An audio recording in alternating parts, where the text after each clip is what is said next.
Where do we go after death? It's a question that has puzzled humanity since the dawn of consciousness. From ancient religious texts to cutting-edge scientific research, we've been searching for answers to this ultimate mystery. But what if I told you that our beliefs about the afterlife are shaped not just by faith, but by war, politics, and even technology? In this mind-bending journey, we'll explore the fascinating intersection of religion, science, and society in our quest to understand what lies beyond the veil. Picture this. You're standing at the edge of existence, peering into the unknown. What do you see? Is it the pearly gates of heaven, the endless cycle of rebirth, or simply nothing? The answer might depend on your beliefs, your culture, and even the era you live in.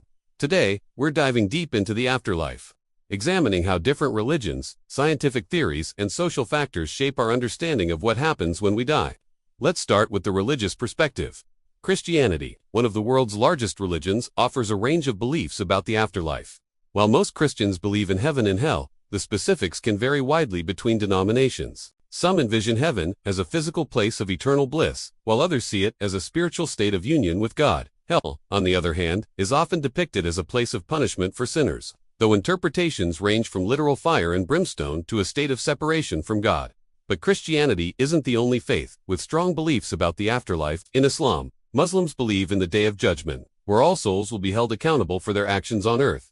The righteous are rewarded with Jannah, a paradise of eternal pleasure. While wrongdoers face the torments of hell, it's a powerful incentive for believers to lead virtuous lives. Moving eastward, we encounter the fascinating concepts of reincarnation and karma in Hinduism. Hindus believe that our souls are eternal, cycling through multiple lives based on our actions in previous incarnations. Good deeds lead to better future lives, while negative actions result in less fortunate rebirths. The ultimate goal is to break free from this cycle and achieve moksha or liberation.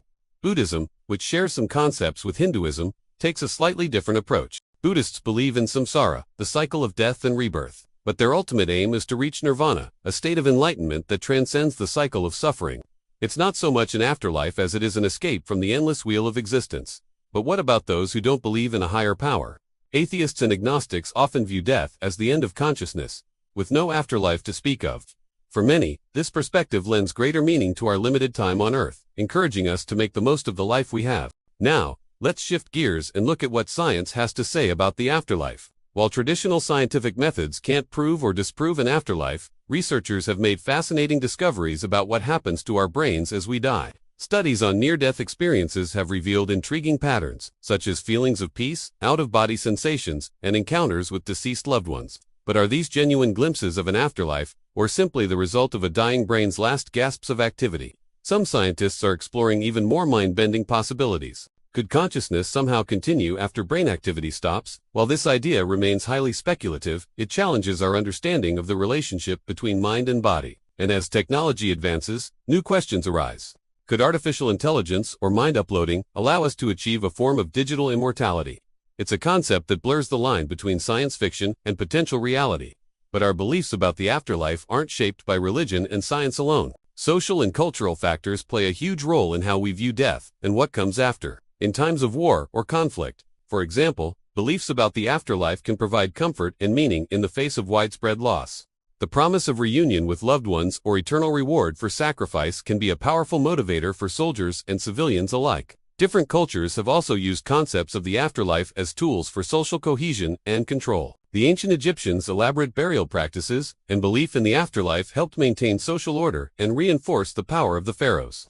In medieval Europe, the Catholic Church's teachings on purgatory and indulgences shaped both religious practice and political power dynamics. Even in modern times, beliefs about the afterlife continue to influence politics and society. Consider how religious concepts of martyrdom have been used to justify acts of terrorism, or how debates over end-of-life care and euthanasia often hinge on differing views of what happens after death. The afterlife isn't just a personal belief, it is a force that shapes our world in very real ways. Political systems and ideologies have also left their mark on afterlife beliefs.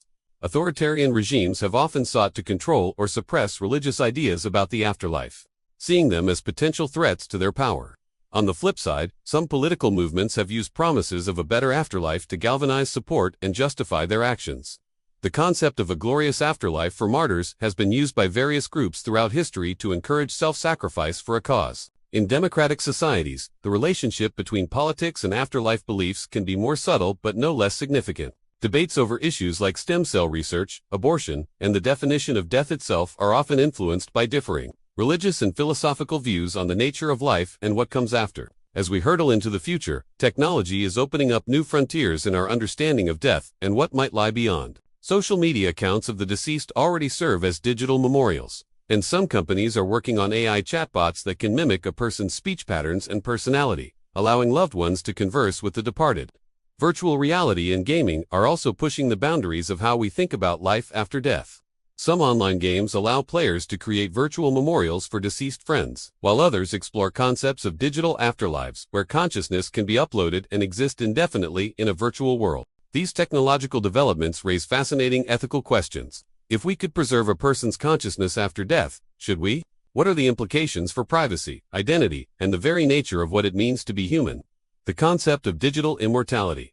Preserving a person's memories, personality, and even consciousness in digital form is no longer just the stuff of science fiction. Social media accounts of the deceased already serve as digital memorials, and some companies are working on AI chatbots that can mimic a person's speech patterns and personality, allowing loved ones to converse with the departed. Virtual reality and gaming are also pushing the boundaries of how we think about life after death. Some online games allow players to create virtual memorials for deceased friends, while others explore concepts of digital afterlives where consciousness can be uploaded and exist indefinitely in a virtual world. These technological developments raise fascinating ethical questions. If we could preserve a person's consciousness after death, should we? What are the implications for privacy, identity, and the very nature of what it means to be human?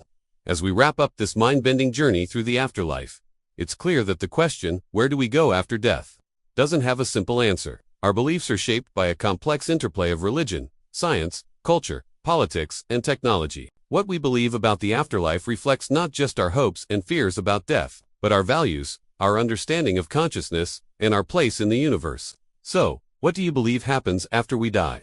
Is there a heaven, a hell, or a cycle of rebirth?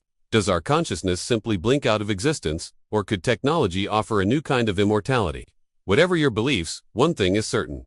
The way we think about death profoundly affects how we live our lives. I'd love to hear your thoughts on this fascinating topic. Share your beliefs, experiences, or insights in the comments below. And if you've enjoyed this journey through the afterlife, don't forget to subscribe to the channel for more thought-provoking content on war, religion, politics, and technology.